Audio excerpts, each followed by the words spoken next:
जय हिंद दोस्तों, welcome to dream सेवक आईएएस। एक बार टाइम टेबल आप देख लीजिए किस तरह से टाइम टेबल है। हर दिन मॉर्निंग को 7 बजे हम लोग भयंकर थ्योरी करेंगे, जिसमें इंपॉर्टेंट थ्योरी को हम आपके सामने लेकर के आएंगे, जो आपके बिहार बीएड के लिए काफ़ी इंपॉर्टेंट होगा। और ये मंडे टू फ्राइडे क्लास चलेगी। वहीं हम लोग हर दिन शाम में 7 बजे जो है टेस्ट लगाएंगे, लाइव टेस्ट, सिर्फ संडे को छोड़ करके। और संडे को जो है क्वेश्चन आंसर मैं लाइव आऊँगा, प्रिपरेशन से रिलेटेड आप जो भी क्वेश्चन होगा आप हमसे पूछ सकते हो। ओके, चलिए आइए। देखिए, बहुत सारे बच्चे पूछते हैं कि ड्रीम सेवक आईएएस से कैसे जुड़ें। इसके लिए देखिए आप क्या करोगे, टेलीग्राम पर जैसे ही ड्रीम सेवक आईएएस सर्च करोगे तो आपको 2 ऑप्शन आएंगे। एक, आपको चैनल को सिलेक्ट कर लेना है, ड्रीम सेवक आईएएस चैनल को, और साथ ही साथ बीएड प्रिपरेशन ग्रुप जो है हमारा ड्रीम सेवक आईएएस का, इसको भी आप सब्सक्राइब कर लीजिएगा। चलिए डिस्कशन की शुरुआत करते हैं। आज के क्लास में हम लोग प्रेसिडेंट को पढ़ेंगे। Okay, the president of India. President को क्या कहते हैं? राष्ट्रपति भी कहा जाता है ना। ठीक है, तो देखिए प्रेसिडेंट, अभी के प्रेसिडेंट कौन है? अभी के प्रेसिडेंट है रामनाथ कोविंद, है ना। रामनाथ कोविंद की अगर बात करें तो ये हमारा 14th प्रेसिडेंट है। ठीक है, इससे पहले हमारा 13th प्रेसिडेंट थे। 13th प्रेसिडेंट कौन थे? 13th प्रेसिडेंट थे श्री प्रणब मुखर्जी। ओके, तो ये इस तरह से है। चलिए आइए डिस्कशन की शुरुआत करते हैं। आप मुझे ये बताइए कि प्रेसिडेंट जो है उसके बारे में कुछ थोड़ा सा पहले इंट्रोडक्शन देख लेते हैं हम लोग। प्रेसिडेंट को फर्स्ट सिटीजन ऑफ इंडिया कहा जाता है। एक तो ये बात हो गई, प्रेसिडेंट जो है वो भारत का प्रथम नागरिक होता है। इसके अलावा प्रेसिडेंट जो है वो यूनियन एग्जीक्यूटिव का पार्ट होता है। यूनियन एग्जीक्यूटिव में कौन कौन आते हैं? तो देखिए, यूनियन एग्जीक्यूटिव में हमारा प्रेसिडेंट आता है, वाइस प्रेसिडेंट आते हैं, प्राइम मिनिस्टर आता है। प्राइम मिनिस्टर के अलावा जो है आपका काउंसिल ऑफ मिनिस्टर आता है। इसके अलावा जो अटॉर्नी जनरल होते हैं ये आते हैं। तो president, vice president, prime minister, council of minister और अटॉर्नी जनरल, ये सब मिला करके क्या कहलाते हैं? यूनियन एग्जीक्यूटिव कहलाते हैं। ठीक है, हेड ऑफ द स्टेट होता है। ठीक है, हेड ऑफ द स्टेट भी होता है। ठीक है, चलिए आइए डिस्कशन की शुरुआत करते हैं। तो देखिए, प्रेसिडेंट की अगर हम लोग बात करें है, ये लेक्चर जो है देखिए सबके लिए इंपॉर्टेंट होने वाला है। जो बिहार बीएड के एग्जाम देने वाले हैं बच्चे उनके लिए भी, और जो बीपीएससी की तैयारी या किसी भी स्टेट पीसीएस की तैयारी या यूपीएससी की तैयारी करते हैं, इससे बाहर कुछ भी नहीं पूछेगा प्रेसिडेंट के अंदर में। ठीक है, लेक्चर थोड़ा सा लेंदी होगा, लेकिन सारे बहुत इंटरेस्टिंग, बहुत भयंकर थ्योरी हम लोग इसके अंदर में करने वाले हैं। ओके, तो बस आप वीडियो के अंदर में बने रहिए और अंत तक बने रहिए आप। और शाम को जो है हम क्या करेंगे, इसी चीज़ पर आपको जो है क्या होगा, टेस्ट सीरीज भी मिल जाएगा।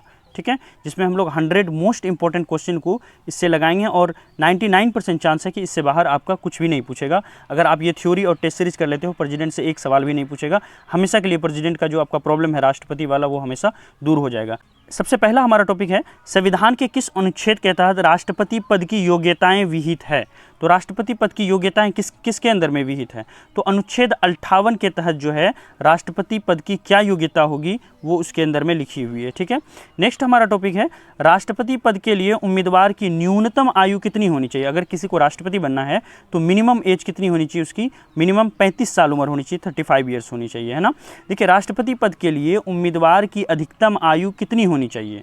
तो देखिए, अधिकतम आयु की कोई भी सीमा संविधान के अंदर में नहीं लिखा हुआ है। किसी भी आयु तक वो हो सकता है। ऐसा नहीं कि 65 ईयर्स के बाद वो रिटायर हो जाएगा और वो प्रेसिडेंट नहीं बन सकता है। समझ रहे हैं ना। तो मिनिमम एज 35 है, लेकिन मैक्सिमम के बारे में कुछ भी नहीं लिखा हुआ है संविधान के अंदर में। ठीक है, कोई मिनिमम मैक्सिमम एज नहीं है। राष्ट्रपति पद के लिए कौन सी योग्यताएं विहित की गई है? तो देखिए, ये एग्जाम में भी पूछा गया है, यूपी लोअर में 1998 में पूछा गया है। तो देखिए, राष्ट्रपति पद की क्या योग्यताएं होती है, एक बार इसको हम लोग बहुत अच्छे से देख लेते हैं। ठीक है, तो देखिए, वो इंसान राष्ट्रपति बन पाएगा जो भारत का, पहली बात तो क्या, नागरिक होगा। ठीक है, दूसरी बात, उसकी उम्र कम से कम 35 वर्ष होना चाहिए। ठीक है, कम से कम 35 ईयर्स वो पूरा कर चुका होना चाहिए। तीसरा, वह लोकसभा का सदस्य चुने जाने की योग्यता रखता हो, है ना। वो लोकसभा का सदस्य बनने की योग्यता रखता हो। तो हमने अभी देखा कि योग्यताएं में 3 चीज़ें हैं, है ना। पहला चीज़, वो भारत का नागरिक होना चाहिए, 35 ईयर्स एज कंप्लीट किया हुआ होना चाहिए, और साथ ही साथ लोकसभा का सदस्य बनने के लायक होना चाहिए। अगर ये तीनों चीज़ें फुलफिल हो रही है तो वो इंसान प्रेसिडेंट बन सकता है। ठीक है, वो सिटीजन प्रेसिडेंट बन सकता है। अब आइए नेक्स्ट हमारा, भारत में राष्ट्रपति का निर्वाचन किस प्रकार से होता है? तो देखिए, भारत में राष्ट्रपति का निर्वाचन अप्रत्यक्ष रूप से होता है। जब भी निर्वाचन होती है तो उसमें 2 तरीके से होता है। एक होता है अप्रत्यक्ष रूप और दूसरा होता है प्रत्यक्ष रूप। जब हम लोग एमपी एमएलए का वोट डालने के लिए जाते हैं तो वो क्या होता है, प्रत्यक्ष रूप होता है, डायरेक्ट जाकर के वोटिंग करते हैं। लेकिन ये अप्रत्यक्ष रूप क्या है, इसमें डायरेक्ट जनता वोट नहीं करती है, बल्कि हमने अपने जो लोगों को चुना है, हमने जिस एमपी एमएलए को चुना है वो एमपी एमएलए हमारे लिए वोट करेगा।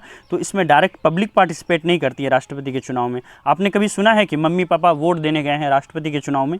कभी ऐसा नहीं होता है। ठीक है, नेक्स्ट आते हैं, नेक्स्ट टॉपिक है हमारा, राष्ट्रपति के निर्वाचक मंडल में कौन कौन शामिल है? है ना।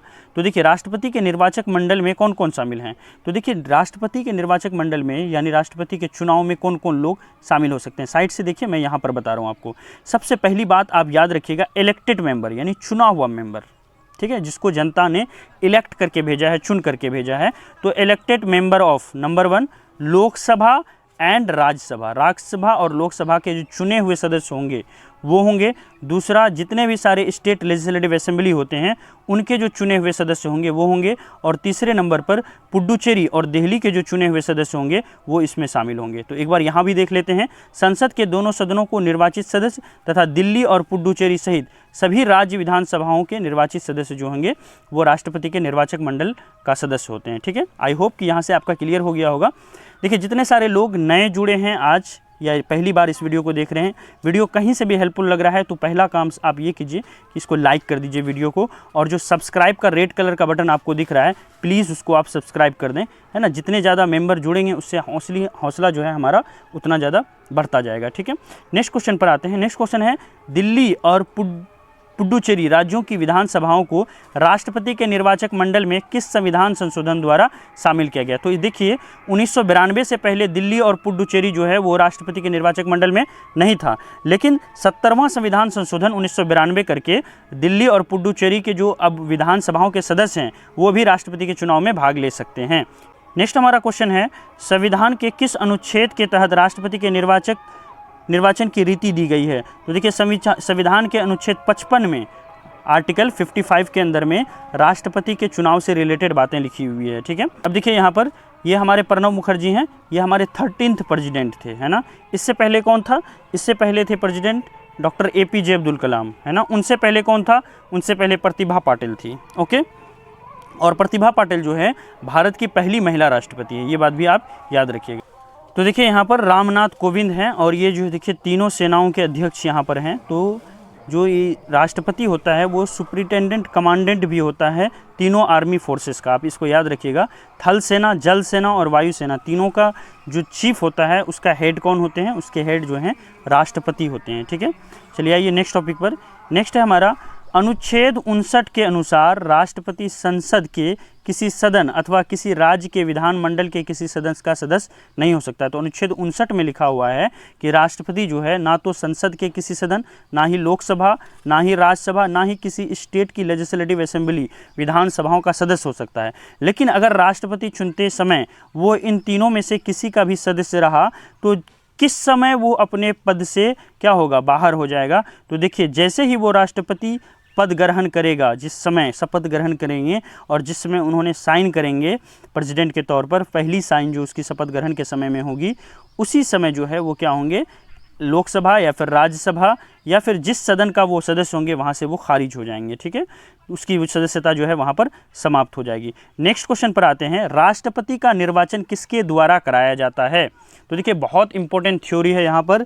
राष्ट्रपति का निर्वाचन जो है वो भारत के निर्वाचन आयोग यानी इलेक्शन कमीशन ऑफ इंडिया के द्वारा कराया जाता है। बहुत बार आप कन्फ्यूज हो जाएंगे कि शायद सुप्रीम कोर्ट के द्वारा कराया जाता हो या शायद प्रधानमंत्री अपने निगरानी में कराते हैं। तो देखिए राष्ट्रपति का चुनाव जो है उसको भी भारत के निर्वाचन आयोग द्वारा यानी इलेक्शन कमीशन ऑफ इंडिया द्वारा होता है, ठीक है। अगले टॉपिक पर आते हैं। देखिए राष्ट्रपति पद के उम्मीदवार का नाम कम से कम कितने सदस्यों द्वारा प्रस्तावित और अनुमोदित होना चाहिए। देखिए जब भी कोई प्रेसिडेंट के लिए खड़ा होता है तो वहाँ पर देखिए जितने सारे MP MLAs हैं, है ना, चाहे वो स्टेट के हों, चाहे स्टेट लेजिस्लेटिव असेंबली के सदस्य हों या फिर लोकसभा या फिर राज्यसभा के हों, जो लोग वोट दे सकते हैं, वोटिंग मेंबर हैं, उनमें से 50 सदस्य जो होंगे वो प्रस्तावित सदस्य होना चाहिए कि हाँ मैं इनको जो है प्रस्तावित कर रहा हूँ प्रेसिडेंट पद के लिए, और 50 जो है उसके सपोर्ट में पीछे से होना चाहिए, वो उसको अनुमोदित करना चाहिए। तो 50-50 मिलाकर के कितने हो गए, 100 मेंबर जो हैं किसी के पक्ष में होना चाहिए। इसलिए रखा है ताकि जो सीरियस कैंडिडेट हैं वो ही इस इलेक्शन में आ जाएं, वरना हर कोई भारत का नागरिक जिसकी 35 साल उम्र होगी वो उठ करके खड़ा हो सकता है और इलेक्शन के लिए आ सकता है, ठीक है। तो ये इसलिए रखा गया है, तो इसको याद रखिएगा आप लोग। नेक्स्ट है हमारा, वर्तमान में राष्ट्रपति पद के उम्मीदवार के लिए जमानत की राशि कितनी है। तो देखिए जो नॉन सीरियस कैंडिडेट हैं उसको हटाने के लिए 15,000 रुपये जमानत की यहाँ पर क्या रखी गई है, ये सिस्टम रखा गया है। जो भी कैंडिडेट 15,000 यहाँ पर क्या होंगे, आएंगे इलेक्शन के लिए, उनको 15,000 रुपया जमा करना पड़ेगा। कुल वैध मतों का कितना भाग मत प्राप्त करने वाले उम्मीदवार को जमानत की राशि जब्त हो जाएगी। तो देखिए कुल वैध मतों का 1/6 भाग, अगर जो वैध मत है उसका 1/6 भाग से अगर कम वो वोट ले करके आते हैं तो उसकी 15,000 रुपये जो होगी वो पानी में डूब जाएगी, उसको वापस नहीं मिलेगी। ठीक है, अब देखिए नेक्स्ट हमारा टॉपिक है, किस अनुच्छेद के तहत ये उपबंध किया गया है कि कोई व्यक्ति राष्ट्रपति पद पर पुनर्निर्वाचन के लिए पात्र है। तो देखिए अनुच्छेद 57 के अंदर कोई भी व्यक्ति अगर एक बार राष्ट्रपति रह चुका है तो वो जितनी बार चाहे उतनी बार राष्ट्रपति पद के लिए दोबारा से आ सकता है, उसमें कोई लिमिट नहीं है। जैसे अगर अमेरिका के अंदर में देखोगे तो अमेरिका का जो प्रेसिडेंट होता है वो वहाँ पर क्या होता है कि 2 बार से ज़्यादा इलेक्शन में खड़ा नहीं हो सकता है। ठीक है, वही चाइना के अंदर में भी देखा था कि 2 बार से ज़्यादा खड़ा नहीं हो सकता है, लेकिन जो शी जिनपिंग अभी के राष्ट्रपति हैं उन्होंने क्या किया, संविधान में संशोधन करके उन्होंने लाइफ टाइम के लिए कर लिया कि जब तक वो जीवित रहेंगे, है ना, वो यहाँ के प्रेसिडेंट जो हैं बने रहेंगे जब तक उनकी इच्छा होगी, जब तक उनको वोट मिलेगा। ठीक है, लेकिन भारत के अंदर में ऐसा कुछ भी नहीं है, जितनी बार चाहें वो प्रेसिडेंट बन सकते हैं। ठीक है, नेक्स्ट टॉपिक पे आते हैं। नेक्स्ट है हमारा, राष्ट्रपति के निर्वाचक मंडल का उल्लेख संविधान के किस अनुच्छेद के तहत है। मैंने बताया ना कि जो इलेक्टेड मेंबर होते हैं, है ना, इलेक्टेड मेंबर, वो चाहे लोकसभा के हों, राज्यसभा के इलेक्टेड मेंबर और जितने सारे स्टेट लेजिस्लेटिव असेंबली हैं इंक्लूडिंग दिल्ली और पुडुचेरी, ये जो 2 यूनियन टेरिटरीज हैं, इनके अंदर में भी अपना सदन है, तो यहाँ के भी इलेक्टेड मेंबर, तो ये सब जो हैं वो क्या होंगे, निर्वाचक सदस्य होते हैं। तो इन सब के बारे में कहाँ पर लिखा हुआ है, ये अनुच्छेद 54 के अंदर में लिखा हुआ है निर्वाचक मंडल के बारे में। ठीक है, नेक्स्ट में आते हैं। तो देखिए इस फिगर से आप समझिए कि यहाँ पर देखिए ये प्रेसिडेंट है और ये कौन है, प्राइम मिनिस्टर हैं। तो देखिए रियल पावर जो होता है, हेड ऑफ द स्टेट जो है वो कौन होते हैं, प्रेसिडेंट होते हैं। लेकिन हेड ऑफ द गवर्नमेंट की अगर बात करें, है ना, हेड ऑफ गवर्नमेंट की अगर बात करें तो सरकार का हेड जो होता है, गवर्नमेंट की जो हेड होती है वो कौन होता है, प्राइम मिनिस्टर होता है। लेकिन अगर हम देश की हेड की बात करें, हेड ऑफ द स्टेट की अगर बात करें तो वो कौन होते हैं, प्रेसिडेंट होते हैं। ठीक है, और यहाँ से देख सकते हैं रियल पावर जो होता है वो प्राइम मिनिस्टर के पास होती है और प्रेसिडेंट के पास रियल पावर नहीं होती। ठीक है, इसको याद रखिएगा। नेक्स्ट टॉपिक पर आते हैं। नेक्स्ट है हमारा, संसद सदस्यों के मतमूल्य की गणना। ठीक है, जो भी संसद वोट करेंगे उसके मतमूल्य की गणना कैसे होगी। तो देखिए संसद के दोनों सदन का कहने का मतलब हुआ लोकसभा और राज्यसभा, दोनों सदनों के निर्वाचित सदस्यों में से किसी एक सदस्य का मतमूल्य जानने के लिए सभी राज्यों की विधानसभाओं के निर्वाचित सदस्यों के मतमूल्य को जोड़कर उसमें संसद की सभी निर्वाचित सदस्यों की संख्या से भाग दिया जाता है। यानी अगर एक संसद की वोट की वैल्यू निकालनी है कि कितनी होगी, उसके लिए देखिए एक फॉर्मूला है ना, वो फॉर्मूला पर डिस्कस करते हैं। यहाँ पर देखिए फॉर्मूला दिया हुआ है, संसद के एक सदस्य का वैल्यू कितना होगा वोट का। तो देख लीजिए यहाँ पर, जितने सारे यानी सभी राज्य विधानसभाओं के निर्वाचित सदस्यों का मतमूल्य, जो भी स्टेट है हमारा, उस स्टेट के जितने सारे विधायक हैं उन सब का वोट का वैल्यू को मिला दिया जाएगा और पूरे देश के अंदर में जितने संसद हैं, संसद के दोनों सदनों के जो भी इलेक्टेड मेंबर हैं, ना कि प्रेसिडेंट के द्वारा नॉमिनेटेड मेंबर, प्रेसिडेंट के द्वारा चुना हुआ नहीं होना चाहिए, जिसको जो कि वोटिंग के तहत जिसको जनता ने जिता के भेजा है, वो निर्वाचित सदस्यों की संख्या से अगर भाग दे देंगे तो हमको क्या मिल जाएगा, एक संसद के वोट की वैल्यू मिल जाएगी। एक बार फिर से बता रहा हूँ, संसद के वोट की वैल्यू कितनी होगी, एक संसद के वोट की वैल्यू, जितने सारे राज्य विधानसभा हैं उनके एमएलए के द्वारा जो वोट दिया जाता है उन सब के वोट को अगर मिला दें और जितने सारे देश के अंदर दोनों सदनों में, लोकसभा और राज्यसभा में जितने सांसद हैं, सभी सांसदों की संख्या, निर्वाचित सांसदों की संख्या से अगर उसको भाग दें तो वही हमारा क्या होगा, एक सांसद के वोट का वैल्यू होगा। आई होप कि आपको समझ में आ गया होगा। ठीक है, नेक्स्ट देखिए, किसी भी विधानसभा के एक सदस्य के मत का वैल्यू कैसे निकालेंगे हम लोग, है ना। तो देखिए इसके लिए क्या करेंगे, उस राज्य की कुल जनसंख्या, जिस राज्य के विधानसभा के सदस्य की वोट की वैल्यू निकाल रहे हैं, मान लीजिए बिहार के विधानसभा की वैल्यू निकाल रहे हैं, ठीक है, विधानसभा सदस्य की, कि राष्ट्रपति के पद में उसकी वोट की कितनी वैल्यू होगी। तो हम क्या करेंगे, बिहार की जो कुल जनसंख्या होगी, जैसे मान लीजिए 10 करोड़ बिहार की जनसंख्या है, तो 10 करोड़ बट निम्न सदन के कुल सदस्य, निर्वाचित सदस्यों की संख्या, यानी स्टेट लेजिस्लेटिव असेंबली के अंदर में जितने सारे सदस्य होंगे उन सभी विधायक से हम क्या करेंगे, इसको भाग दे देंगे और भाग देने के बाद 1000 से उसको हम क्या करेंगे, फिर से डिवाइड करेंगे, तो जो हमारा वैल्यू निकलेगा वही हमारा क्या होगा, एक विधायक का वोट का वैल्यू होगा। ठीक है, एक बार फिर से, अगर एक विधायक के वोट की वैल्यू हमको निकालनी है तो हम क्या करेंगे, राज्यों की कुल जनसंख्या और स्टेट लेजिस्लेटिव असेंबली में जितने सारे विधायक हैं उन सब के विधायक से क्या करेंगे, विधायकों की संख्या से डिवाइड करेंगे और डिवीज़न के बाद फिर से हम क्या करेंगे 1000 से उसको डिवाइड करेंगे। तो जो हमारा रिजल्ट होगा वही हमारा उस राज्य के विधानसभा के सदस्यों का वोट का वैल्यू होगा। ठीक है, नेक्स्ट पर आते हैं कि काउंटिंग भाई कैसे की जाती है, काउंटिंग को समझाइए आप। राष्ट्रपति के चुनाव में काउंटिंग कैसे की जाती है। देखिए, अगर लेक्चर कहीं से हेल्पफुल लग रहा है तो प्लीज़ लाइक करते हुए जाइए, है ना, और इसको जो जितना हो सके इस लेक्चर को शेयर कीजिए ताकि ज़्यादा से ज़्यादा जो बीएड करने वाले लोग हैं, जो कम्पिटिटिव एग्जामिनेशन देने वाले लोग हैं, फ्री ऑफ कॉस्ट ड्रीम सेवक आईएएस चैनल पर ये सारे कोर्स चल रहे हैं। आप बिना किसी फीस के महंगे कोचिंग ज्वाइन करने की ज़रूरत नहीं है, बिल्कुल फ्री में आप आइए और इसको पढ़िए, है ना। जितना ज़्यादा हो सके शेयर करें, अगर आपको अच्छा लग रहा है तो दूसरों तक भी पहुँचाएँ, बस इतना ही आपको करना है मेरे लिए, और कुछ नहीं करना है आपको। ठीक है, अब आते हैं, देखिए काउंटिंग कैसे की जाती है। राष्ट्रपति पद का उम्मीदवार उसी को घोषित किया जाएगा, राष्ट्रपति पद का हकदार वही होगा जो कुल वैध मतों के आधे से कम एक मत अधिक होगा, अर्थात 50% से अधिक वोट प्राप्त करेगा। यानी प्रेसिडेंट के इलेक्शन में 50% से अधिक अगर वोट होती है तो उसको क्या माना जाएगा, प्रेसिडेंट माना जाएगा। न्यूनतम कोटा कितनी है हमारी भाई, जितने कुल वैध मत होंगे, है ना, और इसको 2 से डिवाइड किया जाएगा। 2 से डिवाइड करने के बाद एक वैल्यू, एक वोट और उसमें अगर बढ़ा दिया जाए तो वही हमारा न्यूनतम कोटा होगा। अगर इतना किसी को हासिल हो जाता है, किसी मेंबर को, तो वो उसी समय से जो है प्रेसिडेंट हो जाएगा। उसको बाद में क्या किया जाएगा, प्रेसिडेंट के लिए जो है उसको ओथ दिलाया जाएगा, यानी उसका शपथ ग्रहण कराया जाएगा। आपके लिए मैं एक क्वेश्चन छोड़ रहा हूँ कि बताइए, प्रधानमंत्री को तो राष्ट्रपति शपथ ग्रहण दिलाते हैं, लेकिन राष्ट्रपति को शपथ ग्रहण कौन दिलाता है। ठीक है, कौन दिलाता है, आपको कमेंट में ये बतानी है। ठीक है, चलिए आगे आते हैं। यहाँ पर देखिए, राष्ट्रपति रहते कहाँ हैं, राष्ट्रपति हाउस में, यानी प्रेसिडेंट हाउस में रहते हैं, हमारा राष्ट्रपति भवन में रहते हैं।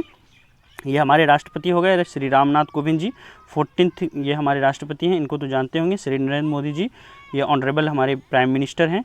इसके अलावा ये डोनाल्ड ट्रम्प थे राष्ट्रपति। कुछ और फैक्ट्स जान लेते हैं जो एग्जामिनेशन में काफ़ी पूछे जाते हैं।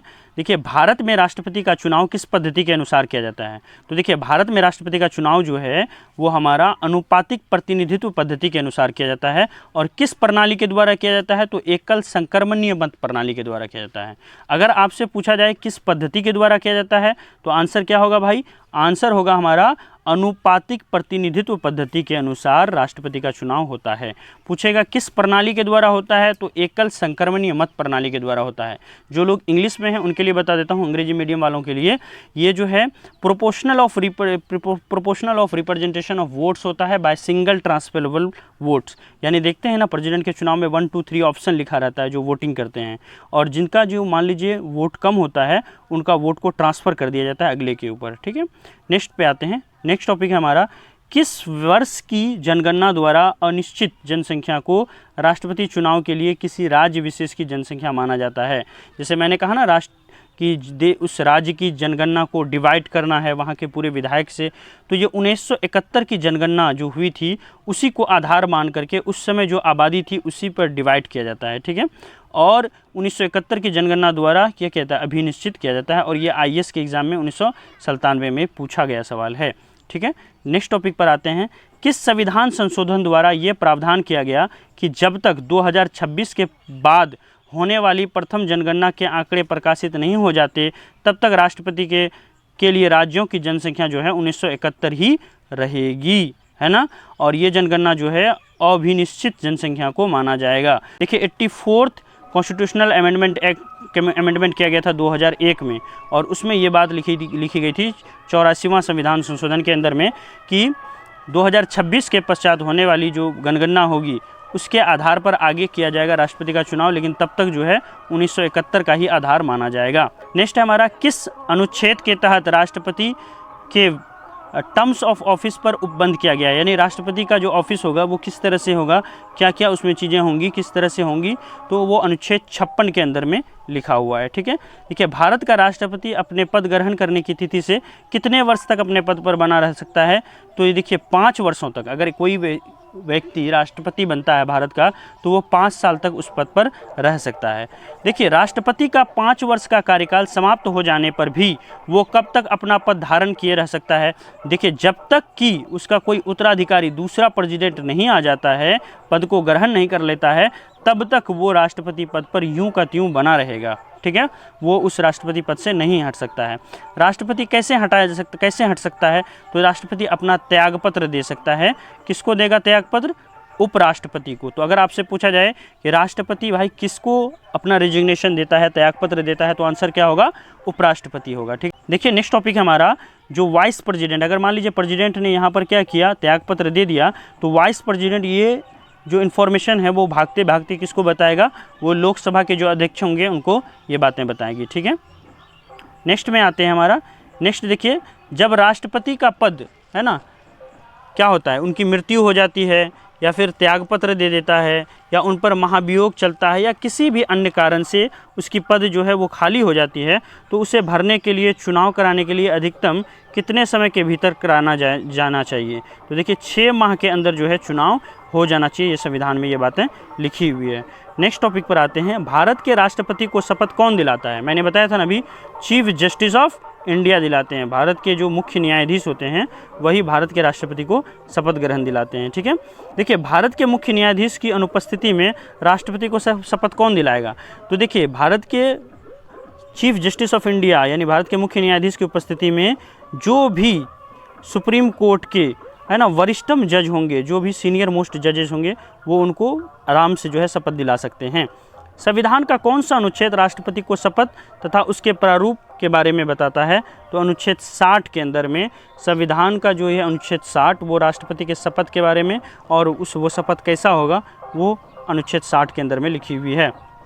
नेक्स्ट है, राष्ट्रपति पर चलाई जाने वाली महाभियोग की प्रक्रिया संविधान के किस अनुच्छेद में लिखा हुआ है? तो राष्ट्रपति को हटाने के लिए जो इम्पीचमेंट है, जो महाभियोग है, वो किस आर्टिकल में लिखा हुआ है? वो आर्टिकल 61 के अंदर में लिखा हुआ है, संविधान के अनुच्छेद 61 के अंदर में। याद रखिएगा आप लोग।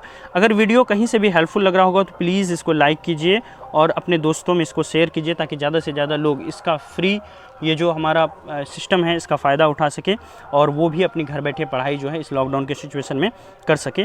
ठीक है, अगर एक इंसान की भी लाइफ हमारे और आपके शेयर करने से चेंज होती है, 2 बातें नई सीखने के लिए मिलती है, तो ये गर्व की बात होगी हमारे लिए भी और आपके लिए। और जो लोग नए हैं प्लीज़ प्लीज़ प्लीज़ प्लीज़ अभी इसी वक्त जो है चैनल को आप सब्सक्राइब कर दें। ठीक है, अब देखिए यहाँ पर नेक्स्ट है हमारा, राष्ट्रपति पर महाभियोग किस आधार पर चलाया जा सकता है? तो सिर्फ एक ही आधार है, आप लोग याद रखिएगा कि राष्ट्रपति पर संविधान के अतिक्रमण, यानी अगर वो संविधान का वायलेशन करते हैं, संविधान के नियम के खिलाफ जाते हैं, संविधान के खिलाफ जाते हैं, तभी उस पर महाभियोग या फिर इम्पीचमेंट चलाया जा सकता है। ठीक है, तभी उसको इम्पीचमेंट चला करके उसको हटाया जा सकता है। ठीक है, नेक्स्ट देखिए यहाँ पर क्या है, राष्ट्रपति पर महाभियोग की प्रक्रिया संसद के किस सदन में आरंभ की जा सकती है? तो देखिए ये संसद के किसी भी सदन में आरंभ की जा सकती है। हालांकि आरंभ की जाती है लोकसभा के अंदर में, है ना, लेकिन राज्यसभा में भी आरंभ किया जा सकता है। लेकिन राज्यसभा में जैसे ही इसको आरंभ किया जाएगा तो देखिए एक मसौदा तैयार करके राज्यसभा से लोकसभा के अंदर भेजा जाएगा कि भाई हमने देखो इस राष्ट्रपति के ऊपर महाभियोग लगाने के लिए यहाँ पर इन्होंने वायलेशन किया है, आप एक बार इसकी पड़ताल कर लो, फिर बाकी सारी जो यहाँ पर जांच होगी वो लोकसभा के अंदर में ही होती है। तो मेनली लोकसभा के सदन के अंदर में स्टार्ट होता है, लेकिन दोनों जगह में कहीं पर भी स्टार्ट हो सकता है। ठीक है, लेकिन मेन काम जो है वो लोकसभा के अंदर आता है। तो आपको अगर पूछे कि कहाँ पर किया जा सकता है तो आंसर होगा दोनों सदन में से कहीं पर भी इसकी शुरुआत की जा सकती है। अब देखिए, राष्ट्रपति पर महाभियोग का प्रस्ताव लाने के लिए सदन में आरोप पत्र प्रस्तुत करने के लिए कम से कम कितने दिन पूर्व इसकी लिखित सूचना देना आवश्यक है? तो देखिए मिनिमम कम से कम आपको 14 डेज पहले ये बताना पड़ेगा प्रेसिडेंट को कि हम आपके लिए महाभियोग लेकर के आ रहे हैं सदन के अंदर में। ठीक है, आते हैं नेक्स्ट टॉपिक पर। देखिए यहाँ पर है, राष्ट्रपति पर महाभियोग का प्रस्ताव संसद के दोनों सदन के कुल कितने सदस्यों के बहुमत से पारित होना चाहिए? तो देखिए राष्ट्रपति को हटाने के लिए जब राष्ट्रपति का जो है लोकसभा पूरी जांच कर लेती है और सच में उसको कॉन्स्टिट्यूशन के वायलेशन के लिए दोषी पाया जाता है तो उस पर महाभियोग की प्रक्रिया शुरू की जाती है। इसके लिए सदन के अंदर में वोट होती है और दोनों ही सदन के अंदर में 2/3 मेजोरिटी, है ना, यानी जिसको बोलते हैं स्पेशल मेजोरिटी, 2/3 मेजोरिटी से इसको क्या होना चाहिए? पास होना चाहिए। तो अभीष्ट सदन में कुल सदस्यों की संख्या में के कम से कम 2/3 बहुमत द्वारा जो है वो क्या होना चाहिए? पास होना चाहिए। लोकसभा में भी है और राज्यसभा में भी सेम कंडीशन है। ठीक है, नेक्स्ट टॉपिक पर आते हैं। नेक्स्ट है हमारा, महाभियोग की प्रक्रिया पूरी होने के पश्चात राष्ट्रपति को कब से प्रयुक्त समझा जाएगा? देखिए महाभियोग का प्रस्ताव संसद के दूसरे सदन द्वारा जैसे ही स्वीकृत किया जाएगा, सेम जिस टाइम स्वीकृत किया गया उसी समय से जो प्रेसिडेंट है वो अपने पद से बर्खास्त हो जाएगा। ठीक है, नेक्स्ट आते हैं। नेक्स्ट है राष्ट्रपति और उपराष्ट्रपति के चुनाव संबंधी विवादों पर निर्णय की अधिकारिकता किसको होती है? तो राष्ट्रपति और उपराष्ट्रपति का जब भी चुनाव होगा उसमें कोई विवाद होगी तो हमेशा आप याद रखिएगा इलेक्शन कमीशन नहीं बल्कि सुप्रीम कोर्ट उसका फैसला करेगा। और ये अनुच्छेद 71 के अंदर में, संविधान के आर्टिकल 71 के अंदर में ये बातें लिखी हुई है कि उच्चतम न्यायालय ही जो है राष्ट्रपति और उपराष्ट्रपति के निर्वाचन संबंधी विवादों पर सुनवाई करेगा। और इनका जो सुनवाई होगा वो इसका क्या होगा? फाइनल होगा, यानी इसके सुनवाई के ऊपर, इनके जजमेंट के ऊपर कोई सवाल खड़ा नहीं कर सकता है। ठीक है, नेक्स्ट टॉपिक पर आते हैं। किस संविधान संशोधन द्वारा यह प्रावधान किया गया कि राष्ट्रपति के निर्वाचन मंडल में रिक्तता होने पर भी राष्ट्रपति का चुनाव क्या होगा? अवैध नहीं होगा। अगर मान लीजिए किसी राज्यसभा के सदस्य जो होंगे वो क्या होंगे?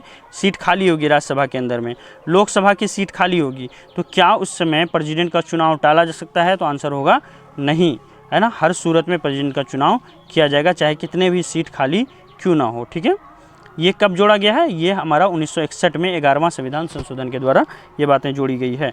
नेक्स्ट टॉपिक पर आते हैं। संविधान के किस अनुच्छेद के तहत राष्ट्रपति को प्रधानमंत्री से सूचना प्राप्त करने का अधिकार है? देखिए, प्रेसिडेंट जो है वो प्राइम मिनिस्टर से सूचना प्राप्त कर सकता है, यानी ये रिस्पॉन्सिबिलिटी है प्राइम मिनिस्टर की कि वो टाइम टू टाइम गवर्नमेंट के जो भी अफेयर्स हैं, क्या कुछ चल रहा है सरकार के अंदर में या फिर देश के अंदर में जो घटनाएं हो रही है उस पर प्रेसिडेंट, प्राइम मिनिस्टर का या फिर काउंसिल ऑफ मिनिस्टर का यानी सरकार का क्या रुख है, वो राष्ट्रपति से जाकर के उनको टाइम टू टाइम, समय समय पर बताया जाए। ये प्राइम मिनिस्टर की रिस्पॉन्सिबिलिटी है। ये देखिए, सूचना प्राप्त करने का जो अधिकार है वो अनुच्छेद 78 के अंदर में लिखा हुआ है, 78 के अंदर में लिखा हुआ है। नेक्स्ट पे आते हैं। संसद का सत्र आहूत करने, सत्रावसान करने, आहूत का करने का मतलब हुआ संसद का सत्र जो है वो शुरुआत करने या फिर अगर सत्र को समाप्त करना है तथा लोकसभा को अगर भंग करना है, तो ये सारे अधिकार किसको दिए गए हैं? राष्ट्रपति को दिए हैं।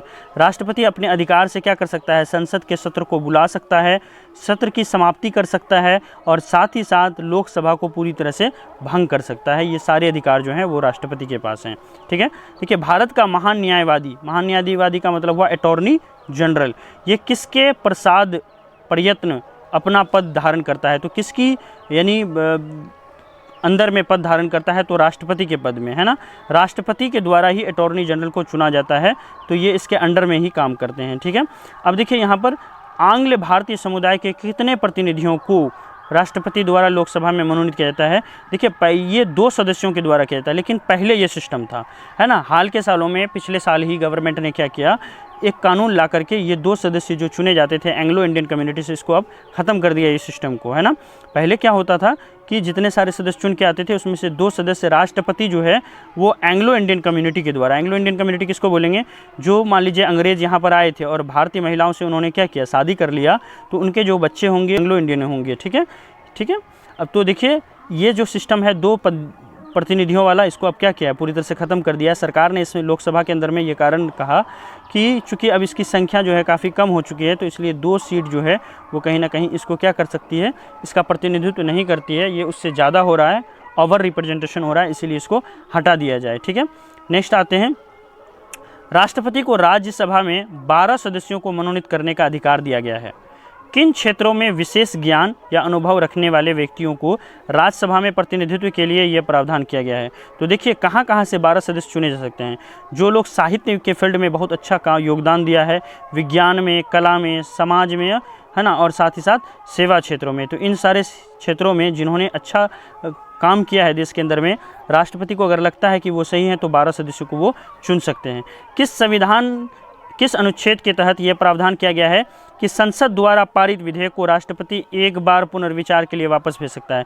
यानी लोकसभा या राज्यसभा जो भी कानून को पास करेगी, अगर वो प्रेसिडेंट के पास पहुंचता है तो प्रेसिडेंट को आर्टिकल 111 के तहत ये पावर मिली हुई है कि वो चाहे तो दोबारा उस बिल को लोकसभा या फिर राज्यसभा को पुनर्विचार के लिए भेज सकती है। ठीक है, अब आगे आते हैं। इस टॉपिक है हमारा, संविधान के किस अनुच्छेद के तहत राष्ट्रपति संसद के दोनों सदनों को संयुक्त अधिवेशन बुला सकता है? तो संविधान के 108 में देखिए ये बात मेंशन है कि प्रेसिडेंट जो है दोनों सदनों की जो बैठक है उसको साथ में संयुक्त करके बुला सकती है। लोकसभा और राज्यसभा दोनों को क्या करती है? साथ में ये बुला सकती है। 108 में लिखा हुआ है। देखिए, बुलाएगा कौन?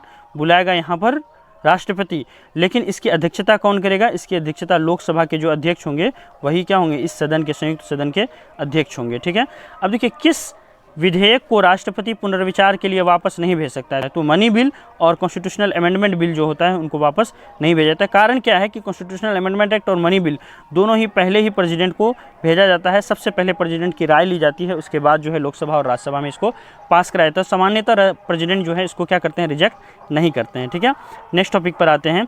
नेक्स्ट है, किस अनुच्छेद के तहत राष्ट्रपति जेवी वीटो शक्ति का प्रयोग कर सकता है। देखिए जेवी वीटो शक्ति क्या होती है, इसको हम लोग अगले स्लाइड में हम लोग डिस्कस करेंगे। पहले आप यहाँ समझ लीजिए कि जेवी वीटो का शक्ति जो है संविधान के किस अनुच्छेद में, तो आंसर क्या होगा, संविधान के अनुच्छेद 111 के तहत जेवी वीटो का जिक्र किया गया है।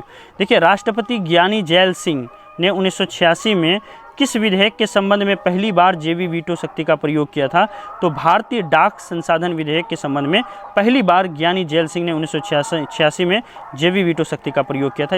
इस बात को आप याद रखिएगा। ठीक है, क्वेश्चन में पूछा जा सकता है। नेक्स्ट टॉपिक पे आते हैं। किसी नए राज्य के निर्माण अथवा किसी वर्तमान राज्य के क्षेत्र सीमा या नाम में परिवर्तन करने वाले विधेयक को किसकी सिफारिश से संसद में प्रस्तुत किया जाता है। तो देखिए अगर किसी राज्य का निर्माण करना है या फिर मान लीजिए कोई वर्तमान राज्य है उसकी सीमा में चेंज करना है, बॉर्डर उसका चेंज करना है या उसके नाम में परिवर्तन करना है ना, तो ये सब की जो सिफारिश है पहले राष्ट्रपति से करवानी पड़ती है। अगर राष्ट्रपति सिफारिश कर देते हैं, राष्ट्रपति अपना साइन कर देते हैं, तो इस तरह का बिल जो है वो सदन के अंदर में लाया जाता है। अब देखिए किस अनुच्छेद के तहत राष्ट्रपति को अध्यादेश जारी करने की शक्ति प्रदान है, तो काफ़ी इंपॉर्टेंट है, जरूर याद रखिएगा। देखिए जब भी लोकसभा या फिर राज्यसभा इन दोनों में से दोनों या फिर इन दोनों में से कोई एक सदन अगर चालू नहीं होगा, उस स्थिति में अगर मान लीजिए किसी लॉ की ज़रूरत है तो स्पेशल पावर प्रेसिडेंट को दिया हुआ है। लोकसभा और राज्यसभा को बाईपास करके 123 संविधान के अनुच्छेद 123 के अनुसार प्रेसिडेंट जो है वो ऑर्डिनेंस यानी कानून को अपने कलम से पास कर सकता है एट अ टाइम, सिर्फ एक बार में। ठीक है, लेकिन जब सदन चालू होगी तो उस समय क्या करना पड़ेगा, इस ऑर्डिनेंस को पास कराना पड़ेगा। चाहते हैं हम किन परिस्थितियों में राष्ट्रपति द्वारा अध्यादेश जारी किया जा सकता है, तो देखिए जबकि संसद के दोनों सदन सत्र में ना हो तथा ऐसी परिस्थितियां उत्पन्न हो गई हो जिसमें तुरंत कार्रवाई करना जरूरत है। दोनों सदन या दोनों में से कोई एक सदन भी अगर वो काम नहीं कर रहा होगा, बंद होगा वो, क्योंकि दोनों सदन जरूरी होता है कानून बनाने के लिए, तो दोनों सदन या फिर दोनों में से कोई एक भी अगर प्रेजेंट नहीं रहता है, ओपन नहीं रहता है, तो उस स्थिति में तुरंत अगर हमको कानून चाहिए तो वहाँ पर राष्ट्रपति जो है आर्टिकल 123 का अनुसार करके प्रयोग करके ऑर्डिनेंस यानी राष्ट्रपति का अपना कानून वो लागू कर सकता है। नेक्स्ट टॉपिक है राष्ट्रपति की वीटो शक्तियाँ। ठीक है, तो देखते हैं कि राष्ट्रपति को कितनी वीटो मिली हुई है, उसके बारे में डिटेल से जानते हैं। Veto power of the president. देखिए भारतीय संविधान द्वारा राष्ट्रपति को स्पष्टतः वीटो शक्ति प्रदान नहीं किया गया है, लेकिन किंतु संवैधानिक परंपरा के रूप में राष्ट्रपति को अभिलिखित 3 प्रकार के वीटो शक्तियाँ प्राप्त है। ठीक है, पहला वीटो है हमारा एब्सोल्यूट वीटो या फिर अत्यांतिक वीटो। देखिए ये वीटो क्या होता है, बड़ी डिटेल से इसको थोड़ा समझिएगा, टाइम देखिए। देखिए जब किसी विधेयक पर राष्ट्रपति अपनी अनुमति नहीं देता है ना, तब विधेयक का अस्तित्व जो होता है पूरी तरह से समाप्त हो जाता है। इसे क्या कहते हैं, अत्यांतिक वीटो या फिर एब्सोल्यूट पावर कहा जाता है। वो अपनी पावर से उस जो हमारा पार्टिकुलर एक्ट होगा उसको वो क्या करता है, वो अपनी पावर से क्या कर सकता है, उस पास होने वाले बिल को वो क्या कर सकता है, पूरी तरह से ख़त्म कर सकता है। ठीक है, सामान्यतः देखिए इस वीटो शक्ति का प्रयोग गैर सरकार विधेयक के संबंध में किया जाता है। ये गैर सरकार क्या है, जो भी विधायक या सांसद सरकार के अंदर में नहीं होंगे, विपक्षी पद से होंगे, ठीक है, वो सारे जो हैं गैर सरकार विधेयक के सदस्य कहलाते हैं। ठीक है, यानी जो मिनिस्टर नहीं होते उसको गैर सरकार विधायक कहा जाता है और उनके द्वारा प्रस्तुत किया गया कानून गैर सरकार विधेयक कहा जाएगा। गैर सरकार विधेयक के संबंध में किया जाता है।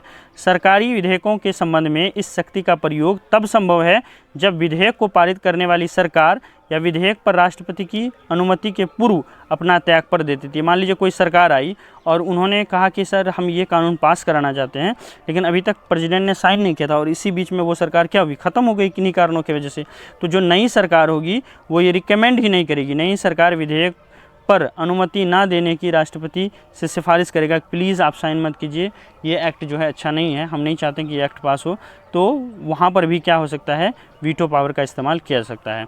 नेक्स्ट है हमारा सस्पेंशन वीटो। सस्पेंशन वीटो जो है अनुच्छेद 111 के तहत है। देखिए इसके अंदर में क्या होता है, इसमें दो विधेयक, धन विधेयक और संविधान संशोधन विधेयक, ये दोनों विधेयक इसके अंदर में नहीं आते हैं, सस्पेंशन वीटो के अंदर में नहीं आते हैं। इस विधेयक के अंदर में राष्ट्रपति को पुनर्विचार करवाने का पूरी तरह से हक है। जब भी बिल उसके पास कोई कानून बनने के लिए बिल आती है तो राष्ट्रपति को अगर लगता है कि इस पर पुनर्विचार करना चाहिए तो वो लोकसभा या फिर राज्यसभा को इसको भेज सकते हैं। इससे क्या होता है कि ये निलंबनकारी वीटो है ना, क्योंकि इसमें लेट हो सकता है, कानून को पास कराने में लेट किया जा सकता है, इसलिए इसको निलंबनकारी वीटो कहा जाता है। ठीक है, देखिए इस शक्ति का प्रयोग सर्वप्रथम राष्ट्रपति वेंकट रमन ने संसद सदस्य के पेंशन संबंधी विधेयक तथा पुनः राष्ट्रपति APJ अब्दुल कलाम ने सांसद अयोग्यता निवारण संशोधन अधिनियम 2005 के संबंध में किया था। ठीक है, अब देखिए JB वीटो या फिर पॉकेट वीटो किसको कहते हैं, इसको बड़ी अच्छे से समझते हैं हम लोग। देखिए संविधान के तहत किसी भी विधेयक पर राष्ट्रपति द्वारा अनुमति देने या ना देने के लिए किसी समय सीमा का प्रतिबंध नहीं है ना। अतः जब राष्ट्रपति किसी विधेयक पर अपनी अनुमति नहीं देता है तो ये पुनर्विचार के लिए संसद को वापस नहीं भेजा जाता है, तब तक जो है ये क्या कहलाएगा, JB वीटो शक्ति का वहाँ पर प्रयोग कहलाएगा। इस शक्ति का प्रयोग सर्वप्रथम ज्ञानी जैल सिंह ने 1986 के अंदर में भारतीय डाक संशोधन विधेयक के संबंध में किया था। ठीक है, आई होप कि आपको क्लियर हो गया होगा। नेक्स्ट टॉपिक पर आते हैं, भारत के राष्ट्रपति को किस अनुच्छेद के तहत क्षमादान की शक्ति प्रदान है, तो अनुच्छेद 72 के तहत जो है क्षमादान की शक्ति उनको प्राप्त है। ठीक है, नेक्स्ट देखते हैं, नेक्स्ट है राष्ट्रपति द्वारा अपनी क्षमादान की शक्ति का प्रयोग किन मामलों में किया जा सकता है। तो देखिए राष्ट्रपति अपनी क्षमादान का प्रयोग कब कर सकते हैं, सेना न्यायालय द्वारा, यानी जब सेना के कोर्ट के द्वारा दिए गए दंड, सभी मृत्यु दंड तथा अन्य ऐसे दंड के मामले में जो संघ विषय के विरुद्ध किए गए अपराध के लिए दिया जाता है, उन सब में जो है राष्ट्रपति क्या कर सकती है, क्षमादान दे सकती है।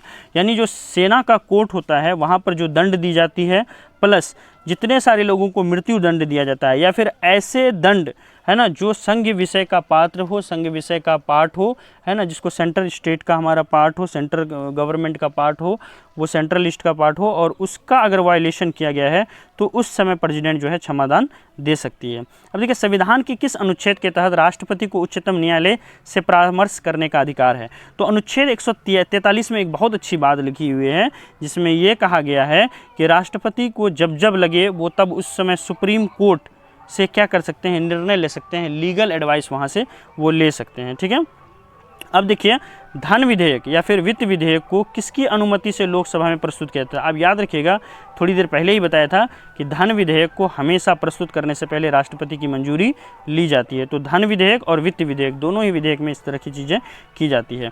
देखिए वित्त आयोग या फिर फाइनेंस कमीशन की नियुक्ति कौन करता है। देखिए फाइनेंस कमीशन जो है, अभी 14th फाइनेंस कमीशन था, ठीक है, इसके बाद जो है 15th फाइनेंस कमीशन भी आया है ना, जिसको NK सिंह कमेटी के नाम से भी जाना जाता है। अब देखिए यहाँ पर वित्त आयोग या फिर फाइनेंस कमीशन की नियुक्ति कौन करता है, तो राष्ट्रपति जो है वित्त आयोग या फिर फाइनेंस कमीशन की नियुक्ति करता है, और ये अनुच्छेद 280 के तहत ये बातें लिखी हुई। आप याद रखिएगा कि फाइनेंस कमीशन का गठन यानी वित्त आयोग का गठन कौन करता है, तो आंसर क्या होगा, प्रेसिडेंट होगा, ना कि प्राइम मिनिस्टर होगा। ठीक है, अब देखिए अनुच्छेद 53(2) के अनुसार संघ के रक्षा बलों का सर्वोच्च समादेश यानी सुप्रीम कमांड किसमें निहित है, तो सुप्रीम कमांड जो है किसके में निहित है, ये राष्ट्रपति के अंदर में निहित है। मैंने बताया था ना आपको उस फोटो के अंदर में कि तीनों ही जो कमांड होते हैं, थल सेना, जल सेना, वायु सेना, उनका सुप्रीम कमांडर कौन होता है, उनका सुप्रीम हेड कौन होता है, उनका सुप्रीम हेड होता है राष्ट्रपति। नेक्स्ट है देखिए, भारत द्वारा विदेशों में किए जाने वाले संधियों या समझौता किसके नाम से किया जाता है। जब भी भारत का समझौता बांग्लादेश के साथ हो या पाकिस्तान के साथ हो या अमेरिका के साथ हो, जब भी कोई एग्रीमेंट साइन होती है दो देशों के बीच में, तो वो सारी एग्रीमेंट जो है राष्ट्रपति के नाम से किया जाता है। सभा ने ही डिसाइड किया कि फिलहाल जो है जब तक नए राष्ट्रपति ना चुने जाएं, डॉक्टर राजेंद्र प्रसाद ही क्या होंगे, प्रेसिडेंट होंगे। ठीक है, नेक्स्ट देखिए, भारत का निर्विरोध निर्वाचित होने वाला सबसे पहला राष्ट्रपति और अब तक का पहला राष्ट्रपति कौन है, नीलम संजीव रेड्डी। यही एकमात्र ऐसे राष्ट्रपति हैं जिनके खिलाफ में कोई और खड़ा नहीं हुआ, डायरेक्ट निर्विरोध ये चुने गए। तो याद रखिएगा, नीलम संजीव रेड्डी जो हैं वो भारत के ऐसे पहले राष्ट्रपति अब तक के हैं जिनको निर्विरोध चुना गया है। अब नेक्स्ट में आते हैं, किस राष्ट्रपति को द्वितीय चक्र की मतगणना के पश्चात विजय घोषित किया गया, यानी एक बार पूरा जो है काउंटिंग की गई, फिर बिलीव नहीं हुआ, दूसरी बार फिर से काउंटिंग की गई और फाइनली वही जीते, और वो प्रेसिडेंट कौन थे, वीवी गिरी थे, है ना। तो याद रखिएगा ये छोटी छोटी चीज़ें जो एग्जामिनेशन के अंदर में पूछी जा सकती है। भारत की प्रथम महिला राष्ट्रपति कौन थी? तो भारत की प्रथम महिला राष्ट्रपति श्रीमती प्रतिभा सिंह देवी पाटिल थी। आप जो है जो लोग नए हैं इस चैनल पर, कृपया चैनल को सब्सक्राइब कर दें, और वीडियो अच्छा लग रहा होगा तो प्लीज़ प्लीज़ प्लीज़ वीडियो को लाइक करें और सब्सक्राइब करें, और जहाँ तक हो सके चैनल को शेयर करें। शेयर करने में क्या जाता है दोस्तों, इससे अगर इस वीडियो से कुछ भी आपको हेल्प हो रहा है, क्योंकि एक एक वीडियो में 10-10 घंटे का टाइम देना पड़ता है, अगर आपको यहाँ से कुछ हेल्प हो रही है तो प्लीज़, ये हमारा परिवार है, इस परिवार को जितना ज़्यादा हो सके ग्रो करिए, और भी ज़्यादा मेंबर्स को जोड़ सकते हैं हम लोग, ठीक है। नेक्स्ट टॉपिक पर आते हैं, किन राष्ट्रपतियों की मृत्यु जो है वो हमारा कार्यकाल के दौरान हुई? तो डॉक्टर जाकिर हुसैन और फ़खरुद्दीन अली अहमद की जो है मृत्यु वो कार्यकाल के समय में हुई। वो कौन सा विधेयक है जो राष्ट्रपति ज्ञानी जैल सिंह तथा प्रधानमंत्री राजीव गांधी के मतभेद की बलि चढ़ गया? तो भारतीय डाक संशोधन अधिनियम 1986, है ना। ये जो है क्या हुआ कि राजीव गांधी और साथ ही साथ जो हैं दूसरे जो लोग थे, है ना, यानी जैल सिंह, उन सब की वजह से ये भारतीय डाक संशोधन विधेयक 1986 जो है वो अटक गया, ठीक है। नेक्स्ट टॉपिक पर आते हैं, संसद सदस्यों की निर्भरताओं से संबंधित प्रश्नों का विनिश्चय करते समय राष्ट्रपति किसकी राय लेता है? तो देखिए, संसद सदस्यों की निर्भरताओं से संबंधित प्रश्नों का विनिश्चय करते समय राष्ट्रपति जो है निर्वाचन आयोग की, अर्थात जो है अनुच्छेद 103 की मदद करता है। नेक्स्ट हमारा है, संविधान के किस अनुच्छेद के तहत राष्ट्रपति को राष्ट्रीय आपातकाल करने की घोषणा है? तो देखिए, आपातकाल जब मैं आपको पढ़ाऊंगा, थोड़ी सी यहाँ देख लीजिए, जब मैं पढ़ाऊंगा तो पूरी तरह से क्लियर हो जाएगा। आपातकाल में देखिए 3 तरह के आपातकाल होते हैं। एक होता है हमारा राष्ट्रीय आपातकाल, है ना। दूसरा होता है हमारा जिसको हम लोग राष्ट्रपति शासन कहते हैं, राष्ट्रपति शासन के नाम से जाना जाता है। तीसरा होता है जिसको हम लोग कहते हैं आर्थिक, ठीक है, आर्थिक जो है इसको हम लोग कहते हैं इमरजेंसी या फाइनेंशियल इमरजेंसी कहते हैं। तो राष्ट्रपति शासन देखिए आर्टिकल 352 के अंदर में लगती है, जो राष्ट्रीय आपातकाल आर्टिकल 352 के अंदर लगती है, राष्ट्रपति शासन आर्टिकल जो है 356 के अंदर लगती है, और आर्थिक शासन जो होगा वो हमारा कब लगती है? जब हमारा देश के अंदर में क्या होता है, इकोनॉमिक सिचुएशन काफ़ी ख़राब हो जाती है, ठीक है। तो ये सारी चीज़ें हैं।